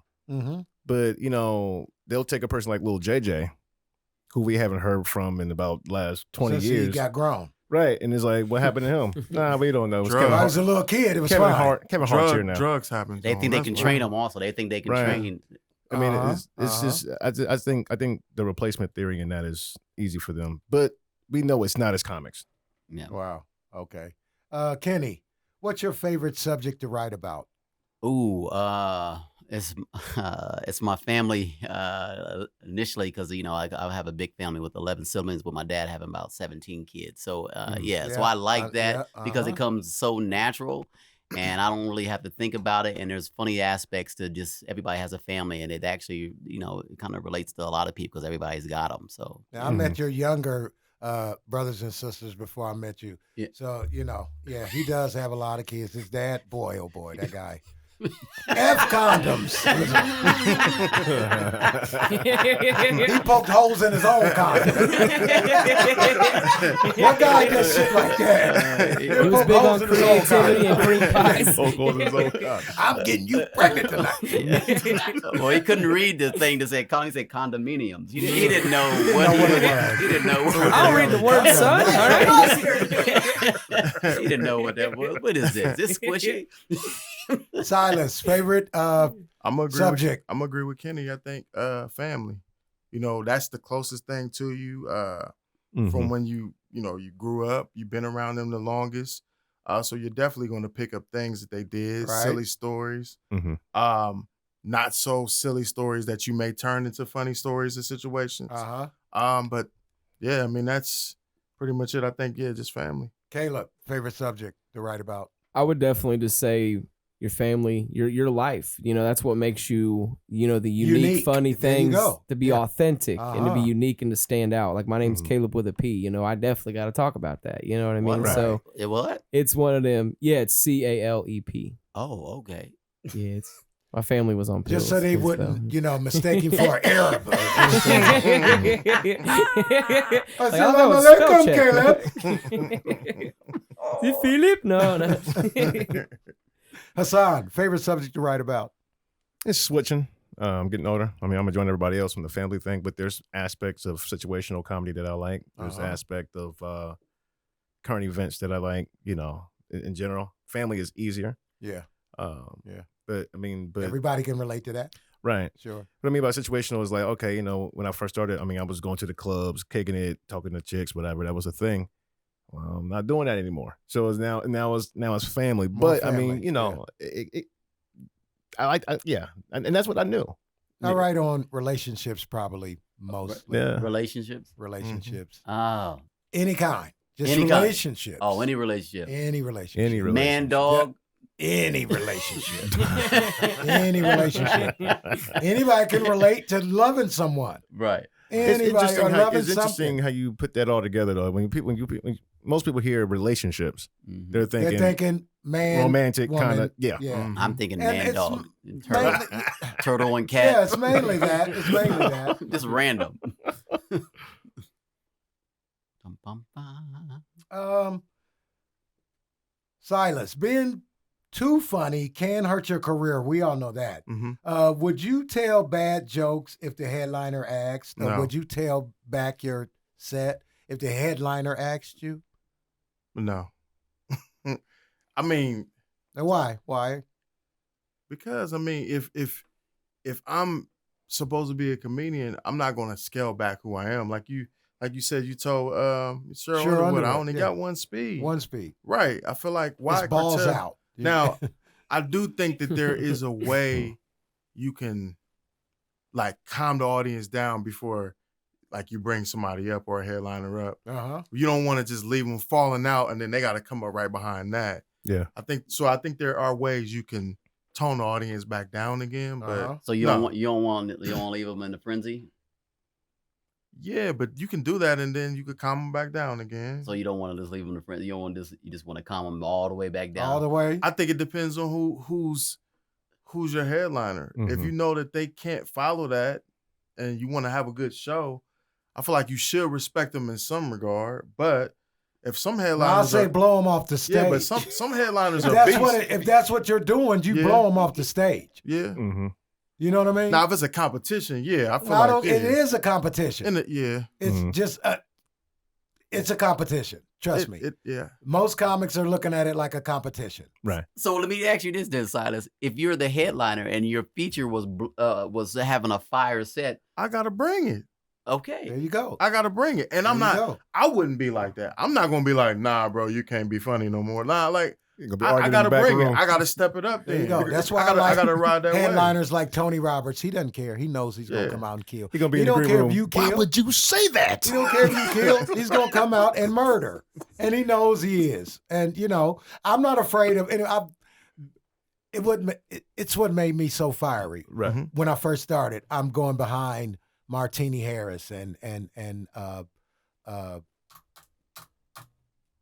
what's my favorite, one of my favorite comics from Cleveland, Ohio, Rob. Steve Harvey. Stable. No, Rob. I He can't even said think of Steve Rob's Harvey. last name. Wow. But anyway, all these guys, because I was really funny starting out, and I got on Comic View really early. 4 years in a stand-up, I was on Comic View. So I had a name. I was on national television, and I was funny. And these guys did not want me. Kool-Aid, God rest his soul. Rob Allen from Cleveland. But let me get mine out the way. Let me go and get mine out. And these guys are funny. And I had to follow these guys all the time. And it just made me funnier. Oh my God. I had to follow funny people all the time. And it just made me kill. And you know what I mean? And if you're really funny, you don't care. Mhm. You shouldn't care. You shouldn't. I dislike headliners who try to pad their show. TK Kirkland. TK. Oh, He don't no. want anybody Yes. funny TK on will the tell show. you. He'll tell you you can't cuss. Don't You cuss. can't talk about relationships. Don't talk about this. Because I'm gonna do all of that. I'm It's only like, going to man, listen to that from the club owner. from the That's what I manager did. I of was like- the club. The headliner's not going to tell me shit about how to perform. Is that why we did that? You're not whole going to tell thing? me nothing. You're not Yeah, we did paying that me. skit. Yeah. You're the headliner. You're not paying me. TK Kirkland One tell me, mic. don't go out there and cuss. Guess what the first word out of my mouth going to be? Fuck. Fuck. You Fuck this motherfuckers shit. look good tonight. goddamn it. It's a TK fucking Oh, Kirkland, y'all, man. oh my God. T motherfucker to the K is in the back. Here, have his black ass out here soon. How y'all doing? This black ass out here. I'm going to cuss You you out. told me I can't cuss, but fuck it. Yeah. Any couples in the house tonight? I'm going to cuss you right out, man. Oh, my God. My God. Caleb. Oh, repeat the question. I'm sorry. What were we talking about? It was something about about bombing on being purpose. too of acts. funny, being too funny and Ah. toning down. Being too funny. Yeah, Being too funny. Toning your set down for the headline. for the headliner. I feel like I'm at the level where I can't be doing all that. I got to be giving my absolute best every time, all the night. There But I you would go. say, You're getting better, right? yeah, absolutely, improving and always just Yeah, working that's on the only yourself. way to get better. So so it's hard for me. Like, oh, I'm gonna phone it in tonight. Like, I'm 2.5 years in. I better bring Right. it every time. That's Like, funny. so I would say it better. I guess it would have to be a unique situation. It would have to be like the headliners, like, hey man, you know what I mean? I want to take you on the road with me, blah blah blah. But it would have to be a unique situation, I guess, for me to change up. But I would say no. But I'm also a newer comic that don't know no better. So Hassan. that's me. Real quick. You know what? I've kind of shifted my stance on that. I was talking to a comedian. This guy was asked to bomb on purpose or whatever. I heard. I think I And know you're talking about. Bomb on purpose. you got to do it. Everybody Take a dive. Yeah, Are they named after an animal? Nah, man, Take a dive. who knows? Yeah, I know you're talking. But we talked about it. I said, man, you can say some old crazy shit. You know, he'd be like, all right, man. So before I get out of here, how many of you guys hate it when you take it in the ass and the guy be like, they'd be like, hell no. Yeah, good night. Yeah, he just wanted to. You can just go down a rabbit hole. They'd be like, Yeah, yo, you what can. the fuck did he say? Right. But you still be funny. So yeah, I will shift on that. If you could do it, then be crazy. But if not, hell no, don't bomb. Okay. Kenny, take this one. What do you think the tabooest subject is for a comic today to talk Ooh. about? I What's think the most taboo there's, subject? Like where it's like we really don't want to go there. What's the most? I think it's he talking about being gay and I think politics, religion. It's all those right in that little bundle. It seemed like and once you can turn a whole room. I guess I always thought that if you can make it funny, it should be funny. But Yeah. people turn their nose as soon You as come you out and mention say something. big butt boys. I I think it's all in how you word the joke, though. And like, yeah, still, Yeah. It's still the same But- thing. but you're right, The it's sex controversial, crimes, like yeah. with the whole rape and Yeah. abortions and all that stuff. I think that. Yeah. I think the rape is Silas. Same question. I think you can't Most talk taboo about subject. a certain group of people that Jews. reside Just in say Israel. it. I would right Jews. I just think He really that you tried to can- skate across that. Right, I line. did. Come I on. really Certain- did. I tried to Unless skate Certain around. it. kinds of people, but big noses and Yeah, I think that you got to be very careful. Don't let me down. Hide me town. I think you got to be remember? very. You got to be what? I think you just got to be very careful when you say something about them, because it could be funny to the mug, and they still are going to try to take you down. And you know they hit you with this. I mean, I don't even want to even talk about it, because if I say something, no, say I'm it. like, okay, fuck it, I'm gonna say it then. Yeah. Nah, I Yeah. ain't gonna say it. But Oh, anyway, oh. nah. But I just think that you just have to just be very careful with them. Like They can't cancel your job, man. You still got a job. They can't cancel that. Shit. Tell them where you work at. Shit, yeah, they Yeah, they can. You're right. yeah, they can. Now, like you know, they accuse you of being anti-Semitic, and you might not even be saying something that is in that lane. So I don't know. I just stay away from stuff like that. I stay Caleb. away from that. Caleb, tabooest subject. I would say probably because I feel like politics come and go. You're not Jewish, are you? I'm just No. Okay, I'm just okay. Well, I don't mean to say it like that, All but you right. know what I mean. Like, All right. I'm I would just- definitely say any kind of joke, even in the direction of the gay community, because I feel like personally, maybe They're the most sensitive. yes, Okay. respectfully, Uh-huh. that any Uh-huh. little where it's like, but joking about everybody means you're included. And they're like, no, it's not. No, and it's you're just not. like, Yeah. eh. Yeah. They But have that's the not power, everyone though. either. But I would Right, say right. that is definitely the hardest material to try to sell to an audience, especially if you're in those rooms. And even then, they're just going to be like, Yeah. I've seen, it was pretty crazy. I seen a comic from New York who's had some credits doing this. He was coming into town. He was headlining Wiley's, and he was doing a room on a Thursday night at this venue. I'm not going to call him out, but they're, What's his name? oh, the comic. His brother is a wrestler. I'll throw that little hint out there. Okay. But he's doing a gay room? Yes, that we Okay. have on Thursdays. And I mean, he was doing well-crafted jokes, but you could tell he's like, I'm about to really push him.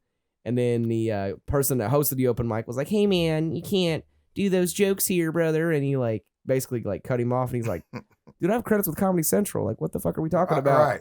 And then This he's crowd like, needs an you enema. a comic? He's like, no. He's like, that's what, okay. And he just like left. So I would say that by Wow. far, that subject is the hardest because Okay. Do y'all have any gay jokes? I personally don't. Yeah, I do. man. I got I one. just- I got one. Yeah, I got gay jokes. I mean, I've been in this business, so I've written about basically almost everything. You know, no subject should be Off off limits. the limits. Agree, It shouldn't. agree, It just agree. shouldn't. I mean, and it's a tasteful way to do everything. Absolutely. If you do it tastefully, I don't think there's a problem with it. Somebody have a problem with you doing it tastefully, then that's on them. But Right. you know, it's an overly sensitive world. And Hassan, Yeah, I'm just gonna toughest most taboo subject. Yeah, most taboo. politics. I mean, because everything is politicized these days. So that by far, I mean, I could go up there. If I go up there, be like, yo, man, so I just feel good about, one of our greatest presidents. He's running again, Donald Trump. They'd be like, yo, get this dude out of here. I didn't even finish the joke. But because I said I like Donald Trump, they'd like, get this guy out of here. Get this guy out of here. He's got to go. I mean, I never said that for the record. I never said it for the record. You on camera. But if you were to do that, people would hate you automatically, depending on the crowd. But even still, like if I were to switch over and talk about, like you say, the LGBTQ mafia or whatever, if it's not done in taste, they're gonna kick you out of there. Black folk would do it too, but you gotta be funny in 5 seconds for black folk before they kick you out. So it's a difference, but politics is definitely, I respect your angle, Hassan. You're like, I'm trying to open for Trump. All right. Did you tackle yeah, that? man. Yeah, I did. Okay. Yeah. Richmond and Norfolk Richmond, man. Hassan, Yes, sir. the club or the crowd? What's more important? The crowd. The crowd? Yep. Okay. No crowd, no club. No crowd, no club. Mhm. Silas, same question. The crowd. You can't have no club without a crowd. There you go. Kenny Mock. Yeah, it is definitely the crowd. Yeah, yeah, we need them. That's where the tickets come in. That's So right. yeah. You're not trying to please tables and chairs. Lights and walls. Caleb. Crowd. I mean, you definitely want a crowd at a comedy club is better than any like a crowd at a dive bar or a crowd at a strip club, Kalamazoo, or whatever the Yeah, case I may mean, be. but you want to impress the management at a comedy club. Absolutely. You absolutely want to impress them, but the crowd is more important. crowd I at a mean, club's I can the impress best, them though. with my Instagram likes. They're like, damn, he's a good draw. Just bring his ass in. Okay, this is a tough question right here.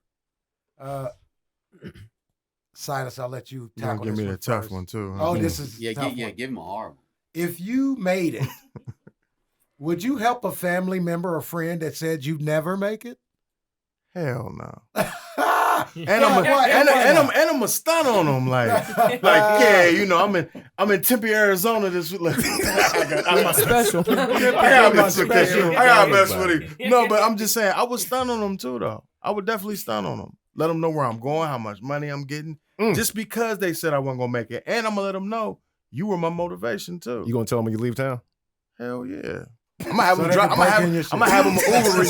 I'm gonna have them. I'm gonna have them Uber me. I'm gonna have them Uber me to the airport because that's probably gonna be their damn Silas time. is Fuck gone, y'all. He said so they can break in your stuff. You stupid. Hassan, yeah, don't break in your shit. Don't tell them when you're going. Yeah, Tell you them when right. you got back. You right I about just that. got back from New York, You fuckers. right. You right. Hassan, same question. You stupid. Nah, I ain't. Yeah, I wouldn't. You wouldn't forgive and forget? I mean, come on. I don't do that now for real. So Yeah, why would I yeah. do it later? I mean, I forgive, but I don't know. Maybe I would. Caleb, if you made it, I flipped. friends that asked for help, friends or family said you'd never make it, would you help them? I guess it would depend on the circumstances. Like they'd really have to sell it, but definitely you Well, ain't. the furniture's outside. They got kids, you know what I mean? They got a drug problem, things like that. But definitely as far as like the extra stuff, like you ain't coming on tour, you ain't coming to none of the events. None of that. Yeah. You ain't meeting The Rock. Like, fuck out of here. You ain't Yeah. getting none of that. Yeah, So yeah. Hey, Jay-Z didn't give it, I think his cousin or something like that, or Like his 3,500? Yeah, something like that. I was like, Jay-Z, that's really that. sheesh. Well, It don't work like How that. much Your money little you- cousin must have How much beat money you you up. think he borrowed from him though? I don't know. But they didn't tell us how many times Right. he's asked. That's but what I'm Right, saying. Yeah. Right. that was the cousin Let's that say made it's him the cook first crack in the kitchen. He's like, nah, man, you wasn't there for me. Right, you wasn't In the there beginning. for me. You didn't run a pack of dope across town. You wouldn't let me on your couch, bro. He wasn't the mule for him. Get him out. Yeah, I'm helping him. I mean, that's just I mean, Y'all got I good get hearts, man. yeah, Y'all I got get good it. hearts. I get it. You can tell me that I wasn't gonna make it, but yeah, if somebody was in need and I had it, I still give Yeah. it up. Yeah, Yeah, I'm helping him. I'm helping. I yeah. remember my 10th birthday, I guess. I got good hearts. I'm man. helping, Yes. and then you know what? They'll have You to ain't gonna have pay. nothing in your They'll house, never get a free ticket. Yeah, Comedian Silas murdered never by get a third free cousin ticket to Trey. come see me. Yeah, right. I will never give them a ticket. They'll have to pay to come see me. Yeah, that's right. But I Yeah. would help Right. them. Yeah, I would help you. You're right. But how are you helping them though? Like you giving them money or you giving them advice? Because that's what I'm saying. How are you helping them? I'll go both. Whatever. Well, Yeah. the advice is not going to help when your furniture It is. outside. It is. Get to work. Get to work, motherfucker. Hey, go get your ass to the work. tarp. Get you a Put the job. tarp on Captain top of that. Plastic on the couch. I'm gonna help you fill out these So it doesn't applications rain so on you the get a couch. job. Now Like, listen, I would help them. Like if they needed a car and I had the money, I'm gonna buy them a car. okay. Even if you told me I wasn't gonna make it, let me show you who the bigger person is. I'll get you the ride. There you go. Now, What kind we of done. car? Kenny, I want a GMC Sierra 2024. All right, let's move full on. Let's extended move on. cab. Let's move on. Oh my god. Kenny, what is something that gives you staying power in this business? Oh man. The endless subject matter that I just like writing. I love the writing and performing in front of people and watching somebody laugh about something that I wrote and then we can all relate to it. That sends me somewhere. Then that makes me just want to do it even again and again and again and keep feeding me. It's That's like good stuff. yeah, feeding the Mhm. baby. Oh yeah, that's good stuff. Hassan, staying power. What's something that just makes you stay? What makes me stay? Yeah, in the business. Yeah. Like you said, writing, man. I mean, my mind is always working.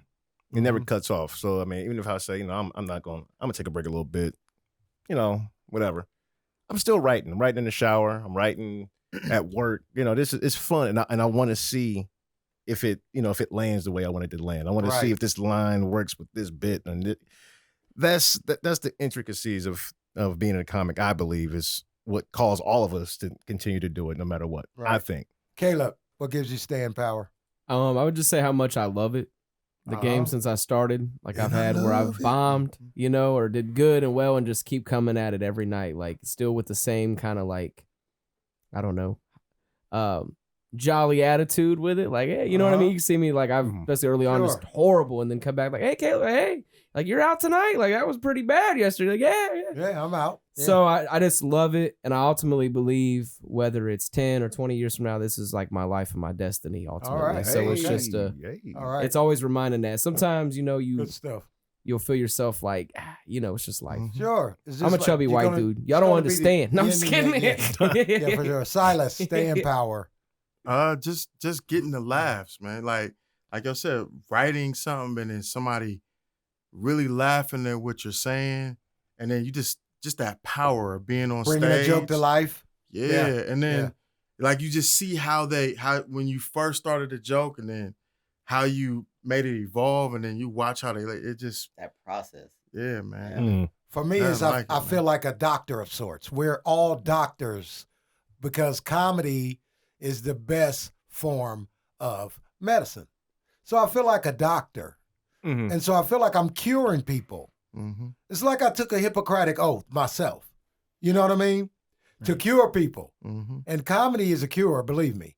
And so that's my staying power because I know I make people feel good. I did a prison tour, 400 guys lined up around the auditorium, around the gymnasium to shake my hand.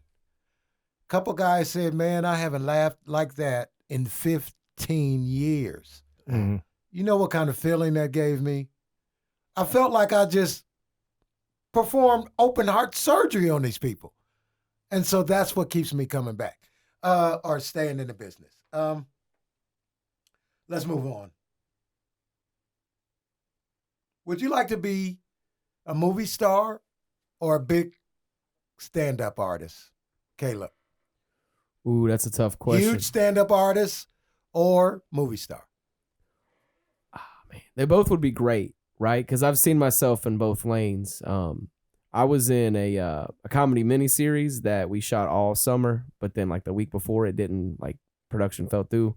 So that was my first taste of the biz, like getting close to something real nice and then it falling apart. Sure. And I was like a side character, me and my buddy Jeff. And so I don't know. Like for me, if I was like got on SNL and got to be kind of like that Chris Farley role, that would be pretty sweet. That'd be good. Yeah. Right? Because sometimes no I feel like doubt. myself for like, playing off for being just a silly, chubby guy, feels more natural at times. Uh-huh. But I mean, at the same time, I would also love to, you know what I mean? Like, Right. who No would not doubt. want to be a popular stand-up who's a headliner doing his thing? Like, Yeah. Kenny, same question.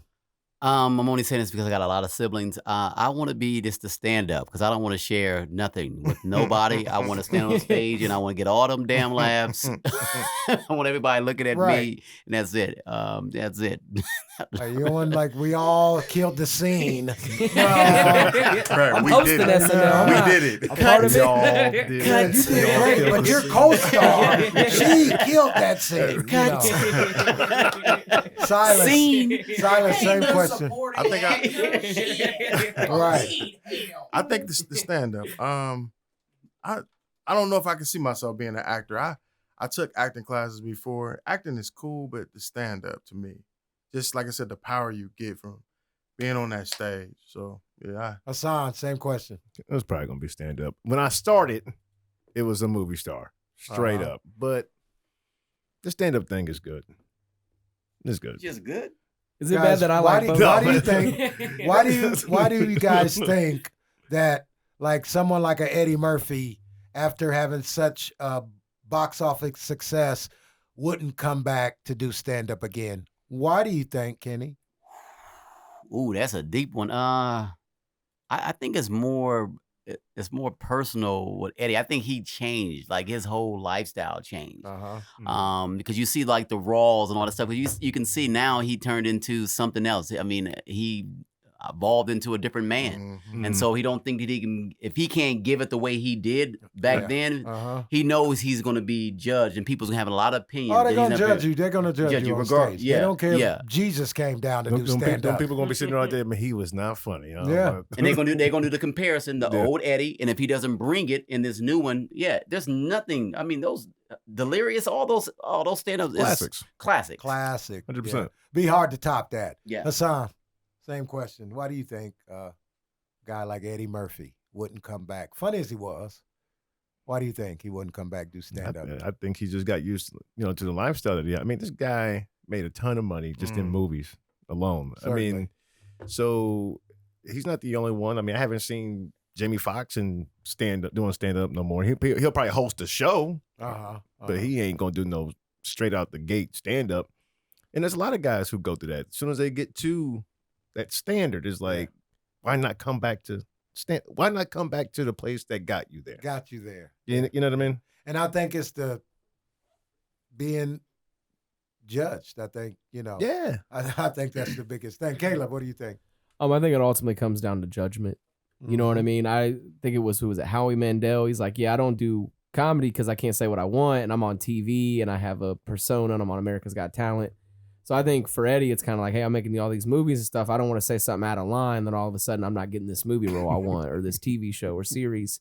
And then I'm sure there's a certain level, because we all know as stand-ups, it's hard sometimes. It's gritty. You're in, you know what I'm saying? And if you're living the movie life and you got a bunch of money to make, it's like, why do I gotta I got this right here is going real nice. Mm-hmm. Like I'd like to do it, but I think sometimes it's just like I got, you know what I mean? I got millions in the Right. bank. I got too much to risk. I'm only going on movie tours. Yeah, Yeah, there's because you no- could almost look like a stand up. Like I think of it like I'm gonna do stand up forever. That's how your mentality is like when you Right. when you're doing stand up, and then you get these other opportunities. Then you start reevaluating things like, oh, okay, For and like sure. and it's like, all right, Sure. I got a family. I don't have to be on the road all day. Man. It's kind of like UFC fighters, right? Like Conor McGregor, he's like, why do I got to fight all the time? I could make all this money outside of the ring, kind Right, of, kind of right. vibe. Yeah. You think that's what it is, Steve? What do you think, Steve? I just think he doesn't want to be standing the judgment. yeah. I don't like, think he can. to I'm be too honest. rich for you to be sitting here trying to judge me. Mm-hmm. Oh, that's it. Are you out of your mind? You're going to be judging my joke. That was okay. Eddie, you could have did better that one. He doesn't want that. The scrutiny. Oh, I see that. I agree. I can see that. I I agree. just don't think he can. I think. Remember, You Raw? don't think he can be funny like he was? Well, remember Raw and Delirious? How want to say controversial they were. I don't think that he would do that. I think he would dumb himself down, and I think he has that fear of not succeeding in that. So I think that's why he stepped away from it. He's never went back to it. Well, you think it's because he was offending people in his stand-up? You think that's the reason? At a time where you could. Yeah, I mean, but like you said, it was at a time where you could say that type of stuff, and it wasn't as crazy as it would be now. Nah, he wouldn't be able to do that now, though. No.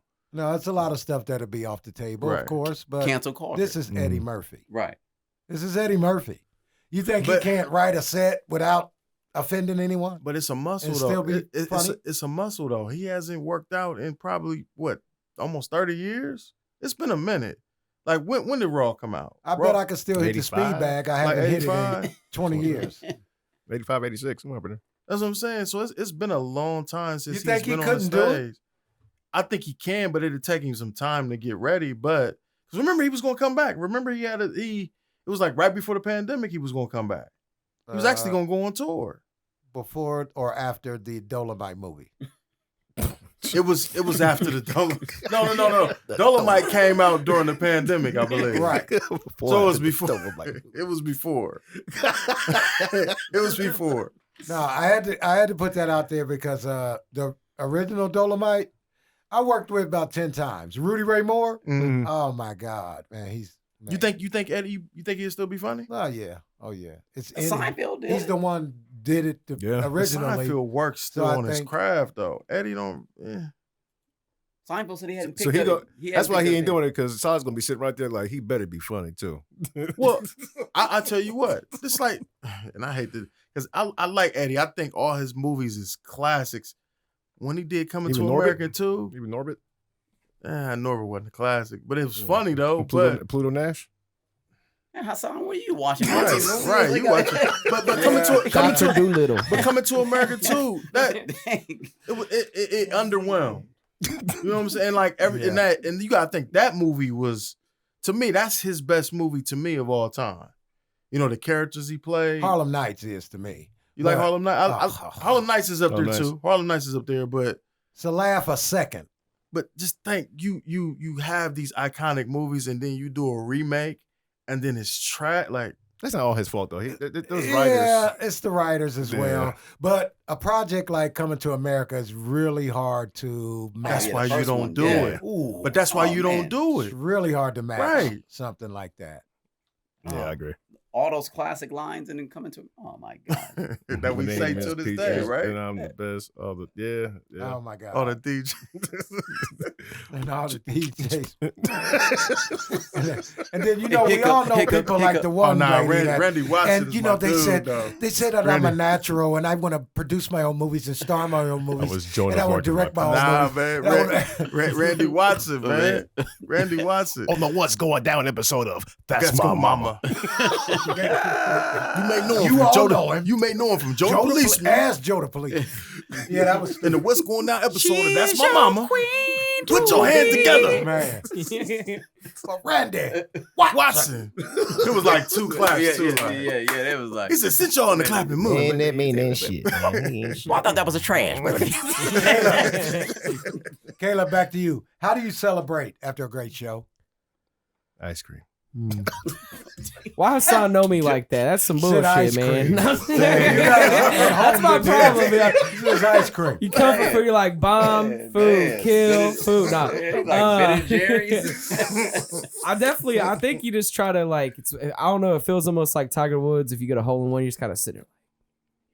You know what I mean? You did that thing. So it's a definitely like, I get high a lot. Maybe I shouldn't have said that, but it's a euphoria It's like okay. nothing else. They just you know what I mean? legalized it. Everything's fine.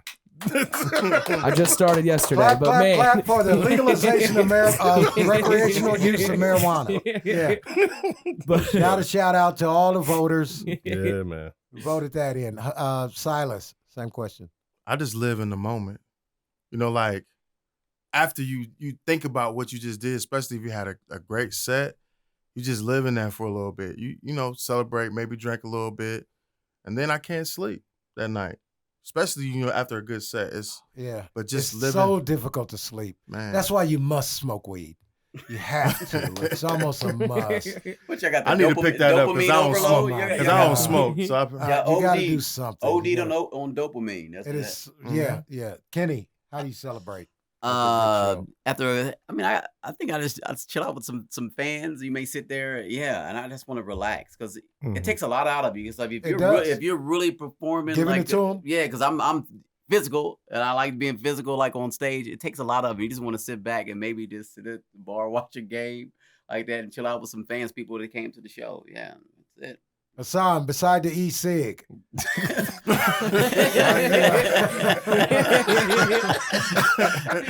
Hassan is at McDonald's at number 3. Yeah.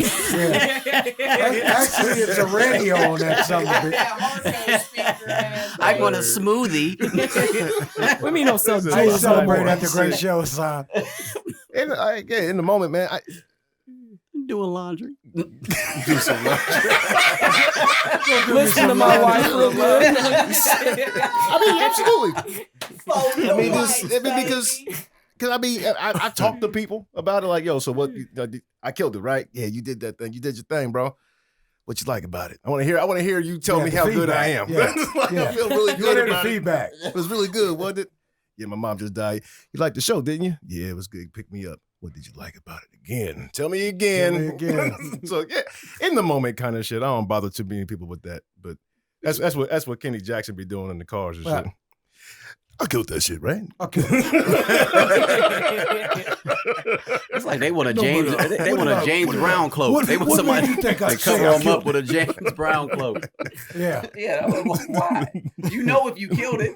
You know. yeah, You know if you you killed. definitely Yeah. know. Did you like the part what I said about definitely that know. girl in the front? Man, I knew I said that shit, man. That was good as hell. We used to say this. A comic would come down, he'd say, "How did I do?" And we would say, "Was that you?" Like, man, was that you? You got me doing laundry, man. That's crazy. Right. The whites and the darks together. What do you guys think about the club having a 2-drink minimum? Do you think the club should have a 2-drink minimum, Silas? I mean, I understand why. I mean, I would say from a comedian perspective, because the drunker they are, you know, they're going to laugh. But, nah, I don't think you should put a minimum on drinks. Because they're already paying a ticket to come in there to see a show. Uh-huh.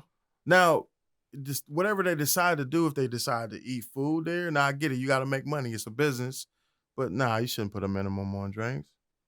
Because a lot of people don't drink. What if Right. it's a pregnant woman? Whatever, it's a whole bunch of reasons. Kenny, what do you think? 2-drink minimum club, why? Yeah. I mean, they can do it as their business. So if that's how they gonna do it, no, we gonna follow. I'm a rule follower. So if they want the 2 drinks, that's what we're gonna do. If they pregnant, 2 drinks. Here's 2 bottled waters. I mean, they got to make something. Yeah. I mean, they got to keep the doors open when we ain't there either. So That's true. Hassan, what do you think? 2-drink minimum. Yeah, I agree with Kenny. I mean, yeah, they got to make money, and that's where a lot of their money comes from in the first place is the bar. But a lot of people, a lot of other places will have, if not drinks, then you got to buy something clause, right? So you got to get a sandwich, you got to get something, 2 items. right? 2 items and stuff like that. So yeah, they got to make money. The ticket prices usually go to the Yeah. comedian. to the act Yeah. or whatever. I So think that's what they should call it. Like Caleb just said, 2-item. What do you Mhm. think, Caleb? I would agree. It's kind of like, you know, if someone's coming through for some bud and they're like, yeah, I just want a G. You're like, you coming all this way for just the G, my guy? Like, eighth minimum. You know what I mean? Caleb likens everything back to marijuana. He's happy about that. He's it like, just started yesterday. yeah. I'm new to this. Him and the son gonna That's do great. laundry together. We'll get along just fine, Caleb. We will. Yeah, I need some fabric softener. You, me, and Misha, we'll get along just fine. Yeah. That's funny. No doubt about it. Let's go, Oh, Bill. my God. If the cops ever came to get you off the stage to arrest you, would you finish if they let you? Kenny. Yeah, I'm gonna have the best time. Y'all gonna have to pull me. I'm going over on my time. Right. You gonna slow I down? just started. I know I'm just the host. I know there's a feature of the headliner, but this is gonna be a 75-minute set. One man show. Hassan, you going on to jail? Because it is embarrassing. They're there to get you. Yeah, You gonna finish or you gonna leave? I'm gonna go with him. Getting the fuck out of there. I mean, they're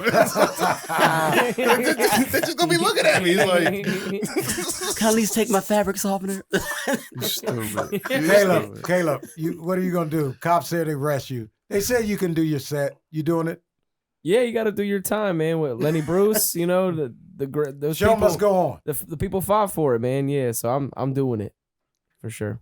Silas, you doing it? You going on to jail? I'm going on stage because I'm gonna talk about the cops. I'm gonna go in. I'm gonna get beat down. I'm gonna tell them, look, they gonna beat me down. I'm gonna go in though.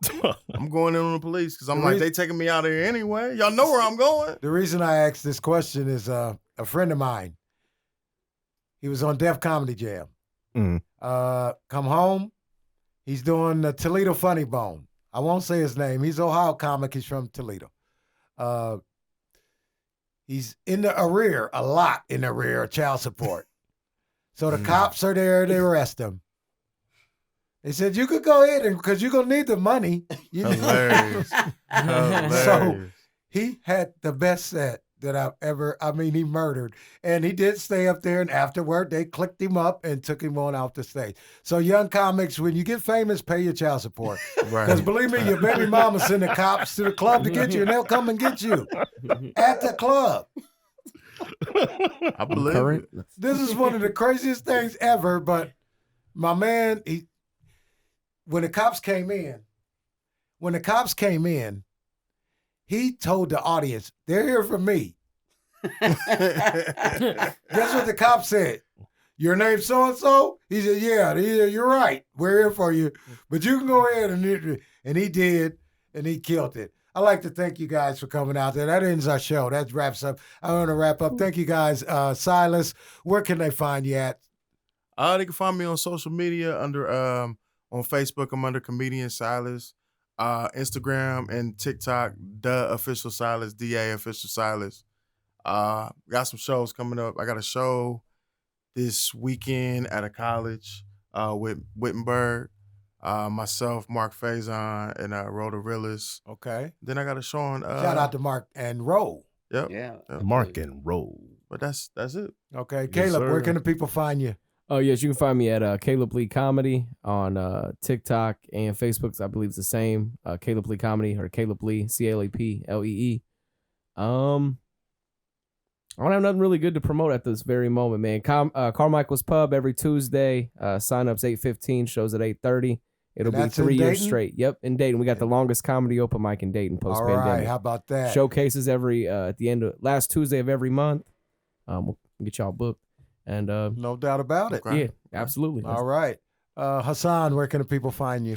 Oh man, Hassan Hancock Facebook, funny man _Hassan _Hancock on Instagram. I'm still working on that TikTok thing. I'm still trying to do it. Nothing really to promote right now, but I do have a show coming soon the next few months, so more on that later. Okay. All right. Kenny Mock, where can the people find you? Why did everybody's voice get real deep when they was? Yeah. Yeah, Yeah, man, I'm I so don't have a lot of bizarre. Yeah, for Everybody sure. got real Wrong deep. with me. Yeah, he got real Barry White, didn't On all the social medias is just Comedian Kenny. I'm on all of them. Twitter, it doesn't matter what it is, just Comedian Kenny. TikTok, Instagram. I got shows coming up in Indianapolis, and then I'm going overseas for a couple weeks to perform, and then on the ships. yeah, on the ships. All right. And Yes, then sir. then I have fire. Workplace Drama is a movie that comes out November 17th at 8:00. Playing a character named Willie. It's a security guard who don't secure anything. And that is, it's gonna be fun, man. I got a lot of big dope. stuff coming up. All right, that's great. Thank you That's all. dope. Thank you guys. Thank you all for coming. No doubt. We appreciate it. This is the All Things Comedy Podcast, and I think this was a great one. And people that are listening, I hope you enjoyed it, and we'll be back next week. I'm your host, Stephen G. Thank you so much. We'll see you later. Peace. Peace. Have a good one. We probably could sell that one.